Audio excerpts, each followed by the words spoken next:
आता। मेरी आपसे गुजारिश है, अपने हीरो बदलें। आपका हीरो मोहम्मद अरबी होना चाहिए, उमर फारूक आपका हीरो होना चाहिए, खालिद बिन वलीद आपका हीरो होना चाहिए, आपका हीरो जाफर तैयार होना चाहिए। एक जाफर तैयार की कहानी भी सुना दूं। और तकरीर बाद में कर लेंगे यार, आज कहानी शानी सुनते सुनाते हैं। नारे तकबीर, नारे रिसालत, नारे हैदरी। माशाल्लाह, देखो ना ये नौजवान है। मुझे आप नौजवान उठ के खड़े हो, आपके खड़े होने से आप यकीन जानिए पूरी कौम आपके साथ खड़ी हो जाएगी। वो मैं उनकी खिलौना है सुमरे जो। लेकिन मैं एक बात समझता हूं, बंदा फौज से निकलता है, फौज मरने तक बंदे से नहीं निकलती। जनरल हमीद गुल किसी जगह पे तकरीर करने के लिए खड़े हुए तो नकीबे महफिल ने उन्हें बुलवाया कि जनरल रिटायर्ड हमीद गुल तशरीफ लाते हैं। हमीद गुल तशरीफ लाए, उन्होंने आते ही पहला जुमला ये कहा कि फौजी कभी रिटायर नहीं होता, फौज से निकलता है, रिटायर नहीं होता। मैं रिटायर नहीं हूं, अल्हम्दुलिल्लाह अंदर से जज्बे भी जवान है और अल्हम्दुलिल्लाह ईमान भी जवान है, ईमान भी जवान है। आपकी जवानियों की, आपको पहाड़ चढ़ने की जरूरत है, हमें आपको पहाड़ पे चढ़ाने का तरीके की जरूरत है। आप तैयार हों, आपके लिए इंशाअल्लाह रहनुमाई के लिए बड़ी मखलूक है। आइए आपको एक बात सुनाऊं। जंगे मूता, हुजूर अकरम सल्लल्लाहु अलैहि वसल्लम के 14 सफीर रूमियों ने कत्ल कर दिए। रूमियों से मुराद सुपर पावर ने। कैसरे रूम, सफीर का कत्ल ऐलाने जंग होता है। आज भी उस जमाने की नहीं बात कर रहा, उससे पहले जब से सफीर बनने शुरू हुए हैं, सफीर का कत्ल ये क्या होता है? ऐलाने जंग होता है। सफीर का कत्ल क्या होता है? ऐलाने जंग होता है। 14 सफीर कत्ल कर दिए। हुजूर अकरम सल्लल्लाहु अलैहि वसल्लम को खबर लगी, आपने उसी वक्त लश्कर तैयार किया। बंदे बड़े थोड़े थे, बहुत थोड़े बंदे थे। लश्कर था 3000 बंदों का। कितना?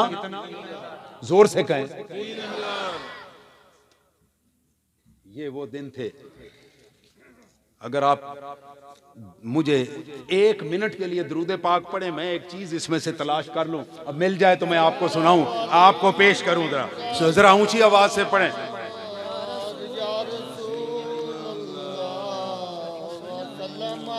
ऊंची आवाज से दुरूद पाक सल्लल्लाहु अलैका या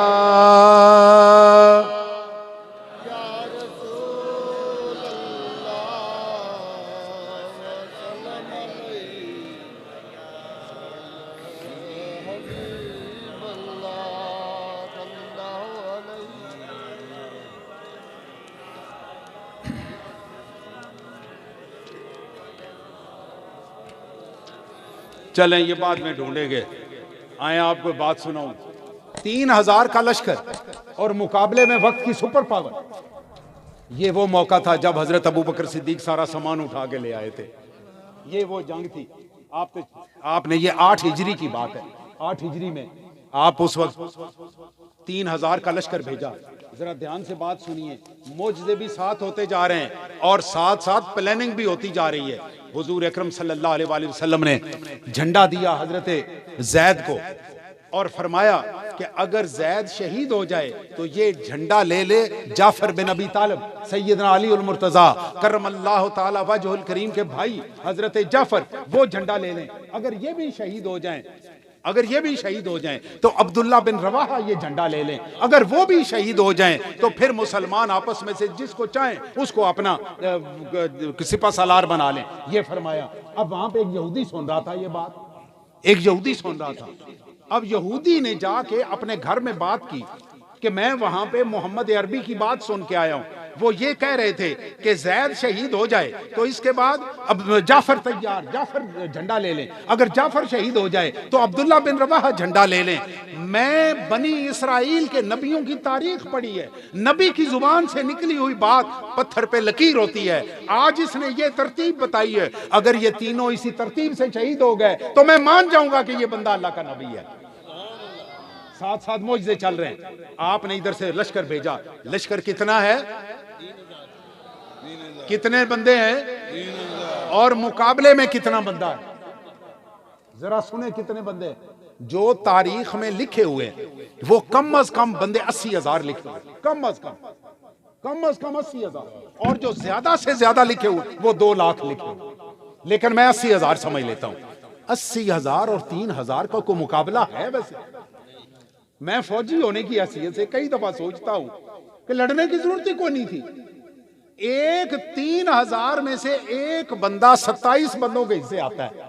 वो 27 बंदे काम छोड़ के, अपने तलवारें छोड़ के, अपने नेज़े छोड़ के जाके एक एक बंदे को 27 बंदा जफ्फा मार लेता, फिर भी वो नहीं भाग सकते थे।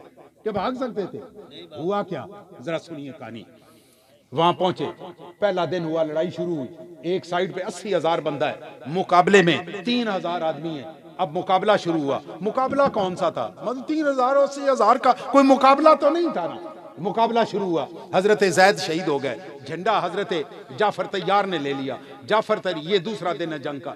दूसरे दिन जाफर तैयार का एक बाजू कट गया, बाजू कटा, आपने झंडा दूसरे बाजू के साथ पकड़ लिया, थाम लिया। इतनी देर गुजरी तो किसी ने उनका दूसरा बाजू भी काट दिया, दूसरा बाजू कटा। इतनी देर में अब्दुल्ला बिन रवाहा देख रहे थे, उन्होंने जाके झंडा थाम लिया। अब्दुल्ला बिन रवाहा तीसरे दिन वो भी शहीद हो गए। अब लोगों ने खालिद बिन वलीद रजी अल्लाह तआला अन्हु को कहा कि आप बैठे और आप कमांड संभालें। वो कमांडर बन गए। अब उन्होंने एक चाल चली, सुनिए जरा, जंगी चाल चली। उनके पास टोटल 3,000 बंदा है, उनमें से भी कुछ शहीद हो चुके हैं। अब कुछ शहीद भी हो गया ना 3 दिनों में। अब उनके पास थोड़े सारे बंदे हैं। उन्होंने उनमें से 500 बंदे को पीछे निकाल दिया। उनसे कहा कि तुम अपने, उनको घोड़े दिए, घोड़े दे के उनसे कहा कि तुम पीछे निकल जाओ।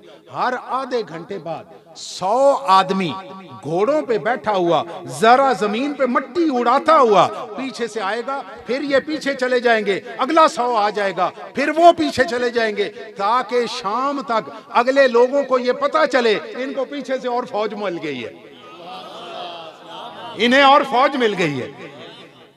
अब जनाब 2 दिन हजरत खालिद बिन वलीद लड़े। मैं जिस बात पे आना चाह रहा हूं, 2 दिन खालिद बिन वलीद लड़े।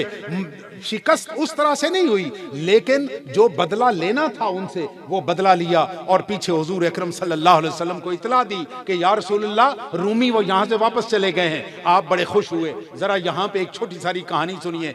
तेरा और मेरा हीरो कौन होना चाहिए? खालिद बिन वलीद। 3,000 बंदों को लेके जिसने 80,000 बंदों से मुकाबला किया था, जंग की थी, वो तेरा मेरा हीरो होना चाहिए। तेरा मेरा हीरो शाहरुख खान नहीं होना चाहिए। ये लांती कहां के हीरो हैं? हीरो तो वो था जिसने मोहम्मद अरबी के नाम पे खड़े होके अपनी गर्दन भी पेश कर दी, अपनी औलादें भी पेश कर दी। तेरा और मेरा हीरो तो इमाम हुसैन को होना चाहिए। सरकारे दो आलम मस्जिद नबी में तशरीफ रखते हैं। आखिरी बात करता हूँ, काफ़ी हो गया, मेरे लिए भी काफ़ी हो गया। आप मस्जिद नबी में तशरीफ रखते हैं, आसमान की तरफ देखा, फरमाया वालेकुम अस्सलाम व रहमतुल्लाहि व बरकातुहू। साहबी बैठे हुए परेशान हो गए। एक ने अर्ज किया, या रसूलुल्लाह सल्लल्लाहु अलैहि वसल्लम, हमने आवाज सलाम की सुनी नहीं, आप जवाब किसको दे रहे हैं? जरा सुनिए। आपने फरमाया मेरे ऊपर से मेकाईल और जिब्राइल गुजरे हैं, उनके बीच में जाफर बिन अबू तालिब उड़ रहा था। कौन उड़ रहा था? जोर से कहो। ओ ये वो नाम है जिनके नाम लोगे तुम बख्शे जाओगे। एक तरफ जिब्रील है, एक तरफ मेकाईल है, और बीच में कौन है? जाफर बिन अबी तालिब रजी अल्लाह ताला अन्हु। अल्लाह ताला ने उसके कटे हुए बाजुओं की जगह पे अल्लाह ने उसे नूर के पर अता फरमाए हैं। जिनके साथ वो जिब्रील और मेकाइल के साथ उड़ रहा है। तू और मैं जिब्राइल के साथ चल नहीं सकते, वो जिब्रील के साथ चलता हुआ उड़ता हुआ जा रहा है, जिब्रील की रफ्तार से जा रहा है। नबी ने फरमाया आज के बाद ये जाफर बिन अबू तालिब नहीं है, आज के बाद ये जाफर तैयार है। तैयार किसको कहते हैं? उड़ने वाले को। किसको कहते हैं? उड़ने वाले को।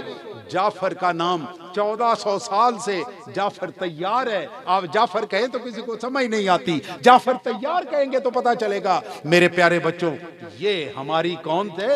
ये हमारे हीरो हैं। ये कौन है? जब लश्कर वापस मदीना मुनव्वरा पहुंचा, उस यहूदी ने पूछा कि मुझे बताओ तो सही, ये शहीद होने वाले किस तरतीब से शहीद हुए थे? उन्होंने कहा पहले जैद शहीद हुए थे, फिर जाफर शहीद हुए थे, फिर अब्दुल्ला बिन रवाहा शहीद हुए थे। वो गया और जाके सरकार के हाथ पकड़े और कलमा पढ़ लिया कि तू वाकई नबी है। नबी की जुबान से निकली हुई बात गलत नहीं होती। अल्लाह अकबर कबीरा।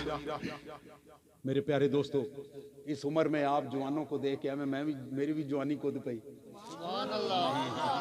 मैं भी जवानी वाली बातें कर बैठा हूं।